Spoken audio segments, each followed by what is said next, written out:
की चर्चा में, और चर्चा का विषय है बिहार। बिहार में बहार है या बिहार में नीतीश कुमार है।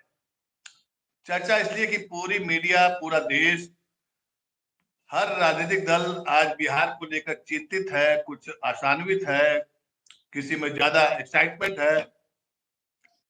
क्या होगा बिहार में, और क्या वाकई बिहार में फिर से नीतीश कुमार एनडीए में जाने वाले हैं, चले गए हैं, या डील हो गई है? क्या है अंदर खाने की खबर अभी तो बाहर नहीं आई है, लेकिन इसी मुद्दे पर हमारे साथ बातचीत करने के लिए हमारे वरिष्ठ सहयोगी, साथ में काम कर चुके, कई दशकों से पत्रकारिता में हैं, मनोज कुमार हमारे साथ जुड़े हुए हैं। मनोज जी, आपका स्वागत है। आज हम लोग चर्चा करेंगे बिहार पर। जी नमस्कार। बिहार में बहार है या बिहार में नीतीश कुमार है, क्या है मामला? जी, बिहार में बहार भी है और बिहार में नीतीश कुमार भी है, और वो इसलिए कि चाहे नीतीश आरजेडी के साथ जाएं या बीजेपी के साथ जाएं, मुख्यमंत्री तो वही रहेंगे। तो बिहार में नीतीश कुमार तो हैं, लेकिन अब ये जो नई चर्चा जो चल पड़ी है कि हाँ अब ये जा रहे हैं, और इसके बहुत पुख्ता संकेत भी मिल रहे हैं कि अब नीतीश कुमार मन बना चुके हैं। आज वो केंद्रीय मंत्री अश्विनी चौबे के साथ में पूजा करते हुए भी दिखाई दे गए। तो ये बिल्कुल साफ संकेत था कि अब नीतीश लगभग मन बना चुके हैं। कुछ औपचारिकताएं होंगी जिसका उन्हें इंतजार होगा, और उसी को बस पूरा किया जाना होगा। मनोज, मेरा आपसे सीधा सवाल ये है कि देखिए, बिहार में ये जो नीतीश कुमार का जो तख्ता पलट हो रहा है, मतलब कि सत्ता परिवर्तन हो रहा है, इसका सीधा फायदा किसको होगा और नुकसान किसको होगा, जरा मुझे तफसील से बताइए। जी, सीधा फायदा तो देखिए बीजेपी को ज्यादा होगा, क्योंकि अभी जो समीकरण बन रहे थे, और ये पहले भी देखा जा चुका है कि जब महागठबंधन यानी कि जेडीयू और आरजेडी एक साथ रहेंगे, तो बीजेपी के लिए अपना पिछला प्रदर्शन दोहरा पाना बहुत ही ज्यादा मुश्किल हो जाता।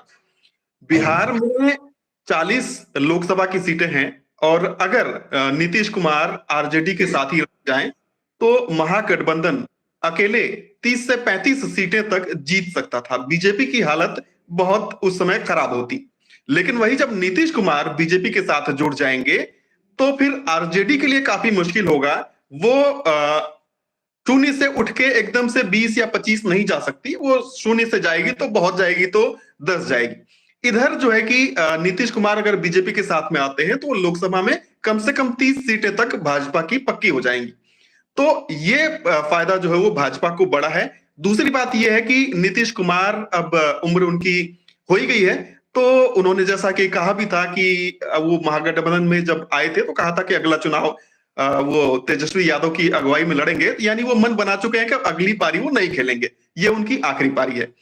तो जब अगर वो अभी भाजपा के साथ में चले जाते हैं, तो नीतीश के रहने के बाद में जेडीयू का क्या होगा, ये कोई मतलब बहुत मुश्किल सवाल नहीं है, इसका अंदाजा लगाया जा सकता है। तो इसका फायदा सीधे सीधे भाजपा को होगा कि भाजपा अब सीधे आरजेडी के मुकाबले में होगी, तीसरी पार्टी वहां पे नहीं रह जाएगी। जी, लेकिन ये बताइए, आपने तो सीधे सीधे बताया कि जैसे पिछले चुनाव को देखें 2019 का, तो 17 सीट है बीजेपी के पास, 16 सीट है आपके पास जेडीयू के पास, जी, और आरजेडी के पास खाता नहीं था।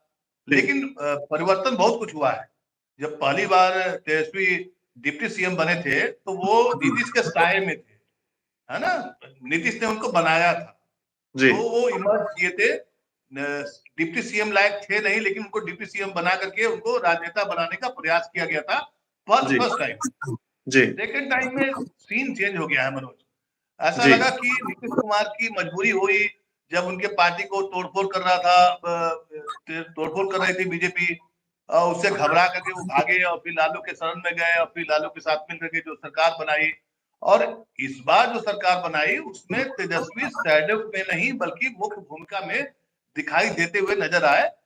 ऐसा इसलिए कि आपको याद होगा कि इसके पहले जब चुनाव हुआ, सरकार नहीं बना पाई, बड़ी पार्टी होने के बाद भी आरजेडी, तेजस्वी ने, लेकिन वो हमेशा रोजगार के मुद्दे को उठाते रहे कि हमारी अगली बार जब भी सरकार बनेगी, हम जब भी शपथ लेंगे तो 10 लाख नौकरियां देंगे। जी, और इस बार तो सच होता हुआ दिखाई पड़ा। करीब जी, 4.5 लाख के आसपास नौकरियां दी गई हैं। इसमें नीतीश कुमार का कहीं भी कोई रोल नहीं है। भले ही वो फोटो उनका छपा हो, लेकिन बिहार हो चाहे वहां जो बहाल हुए हैं उत्तर प्रदेश के कई लड़के लड़कियां गए हैं, सब जानता है, सब जो लोग जानते हैं कि इसमें सबसे बड़ी भूमिका तेजस्वी यादव की है, क्योंकि इस बार वो भले ही डिप्टी सीएम है, लेकिन उनका एक जो है वो बतौर सीएम है। तो अगर आप 2019 के बारे में सोच रहे हैं जहां पर उनका खाता नहीं खुला था, ठीक है, क्योंकि उसमें वो नौसिखिए थे, नेता थे आपके तेजस्वी यादव, लालू यादव के बेटे के रूप में उनकी पहचान थी। अब तेजस्वी यादव एक डिप्टी सीएम, एक मझा हुआ राजनीतिज्ञ के रूप में स्थापित तो हो चुका है। अब सीटें कितनी मिलेगी वो तो आने वाला समय बताएगा।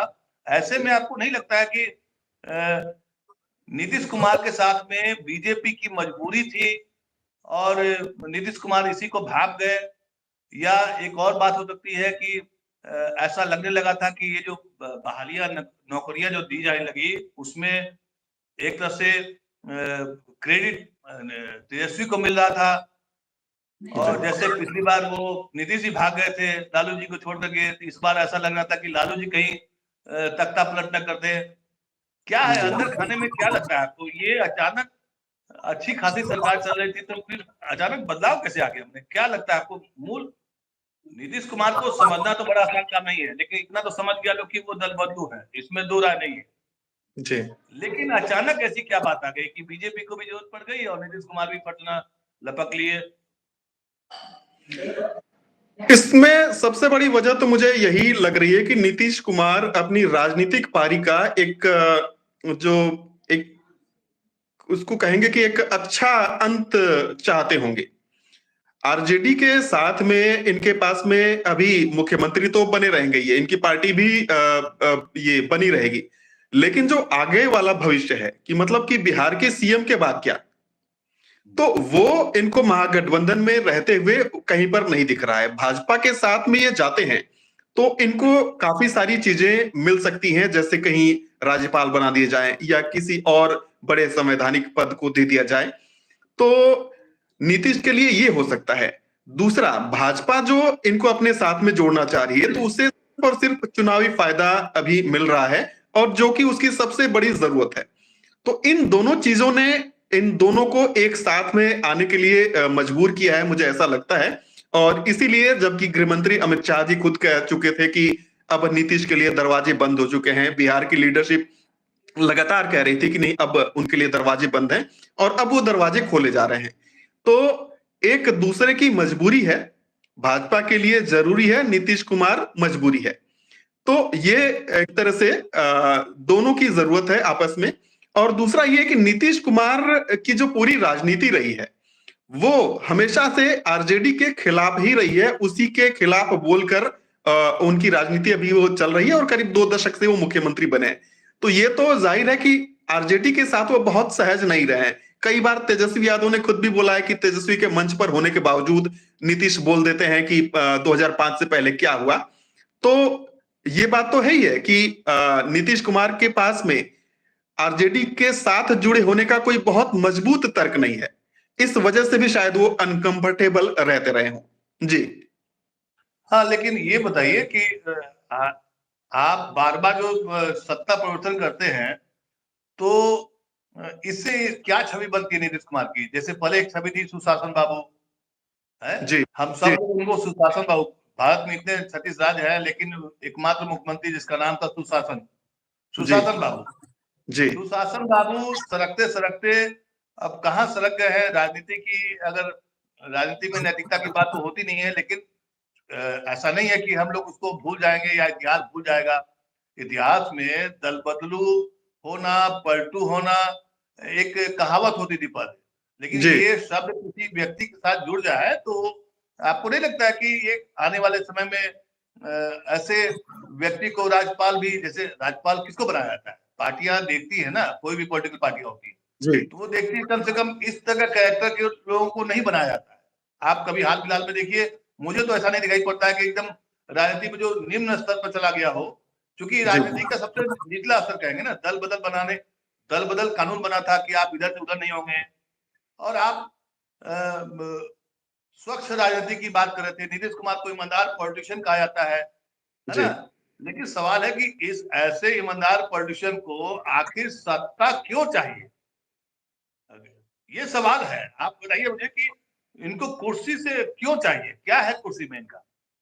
नहीं, देखिए, मुझे जहां तक लगता है ना कि नीतीश कुमार अपने समर्थकों को ये समझाने में सफल रहे हैं कि वो बिहार के लिए काम करते हैं, बिहार में सुशासन के लिए काम करते हैं। अब उसके लिए चाहे उन्हें आरजेडी का सपोर्ट लेना पड़े, चाहे उन्हें बीजेपी का सपोर्ट लेना पड़े, उनके लिए जो एजेंडा है वो है बिहार का विकास, बिहार में सुशासन।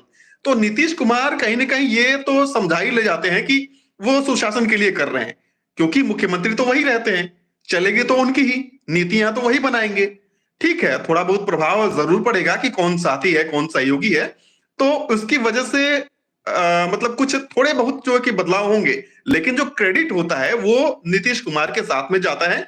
और नीतीश कुमार अपने समर्थकों को ये बता भी पाते हैं कि हाँ, वो बिहार के विकास के लिए काम कर रहे हैं, बिहार में सुशासन के लिए काम कर रहे हैं। जी। बिहार के विकास के लिए तो हर लोग काम कर रहा है, बीजेपी भी काम कर रही है, 17 साल से उनका गठबंधन भी रहा है, ना चीनी मिल शुरू हो पाया है, ना वहां उद्योग धंधे लगे हैं। लेकिन अभी हाल में जो बिहार में थोड़ा बहुत जो सुधार होता हुआ दिखाई पड़ रहा है कि पहली बार बाहर के कैंडिडेट वहां पर बहाल होकर जा रहे हैं, उससे एक छवि बनी है बिहार में। देखिए, विकास के कई पैमाने होते हैं मनोज, है ना। जी। उस पैमाने पर तो किसी को आप कस नहीं सकते हैं। अंतिम सवाल आपसे जाते जाते, समय जी। हो चला है। जी। नीतीश कुमार को सभी लोग पलटू राम कहते हैं, कोई पलटू चाचा कहता है। जी। हमारी नजर में भी उनका एक बहुत बड़ा स्थान था पहले, क्योंकि मैं उनको एक अच्छा राजनेता मानता था। लेकिन जिस तरीके से वो बार बार पाला बदलते हैं, इसको कहते हैं पाला बदलना, तो जी। थोड़ा सा मुझे भी हैरानी हुई और थोड़ा दुख हुआ कि नीतीश कुमार से मुझे ऐसी उम्मीद नहीं थी कि एक मजा हुआ राजनीतिक जिसको कुर्सी का कोई खतरा नहीं है, होना भी नहीं चाहिए, जी। क्योंकि ईमानदार आदमी तो कहीं भी रहेगा तो ईमानदारी ही रहेगा। जी। आपकी नजर में नीतीश कुमार का कद बढ़ा है, घटा है या गिरा है? नहीं, देखिए, जाहिर सी बात है कि कद तो गिरेगा ही। अगर बार बार आप बदलते हैं तो एक इमेज तो खराब होती ही होती है। लेकिन नीतीश कुमार के साथ में जो मैंने पहले भी कहा कि सबसे बड़ी बात वही है कि उनकी अपनी ईमानदार छवि। नीतीश कुमार जब वो परिवारवाद की बात कहते हैं तो फिर वो लोगों को अपील करता है, क्योंकि उन्होंने अपने परिवार को नहीं बढ़ाया, या जो भी उनके खिलाफ पार्टी में जाता हुआ दिखा या कोई उनका आगे बढ़ाया हुआ आदमी है, तो उसको भी उन्होंने बहुत खुली छूट नहीं दी किसी को। तो इस रूप में नीतीश कुमार की एक छवि जो है कि वो ईमानदार आदमी की बनती है। तो ये मतलब ईमानदार ईमानदार छवि बची हुई है, बाकी छवि पे कुछ कमी आई है, ऐसा आप मानेंगे? जी। जी। जी। बिल्कुल बिल्कुल। हाँ। ठीक है, चलिए, एक ईमानदार आदमी कम से कम बिहार में बचा हुआ है, यही खुशी की बात है। बहुत बहुत बिहार में बाहर है, और एक ईमानदार सरकार भी है या ईमानदार मुख्यमंत्री है। जी। बकौल मनोज हमारे सहयोगी बता रहे थे। बहुत बहुत धन्यवाद मनोज।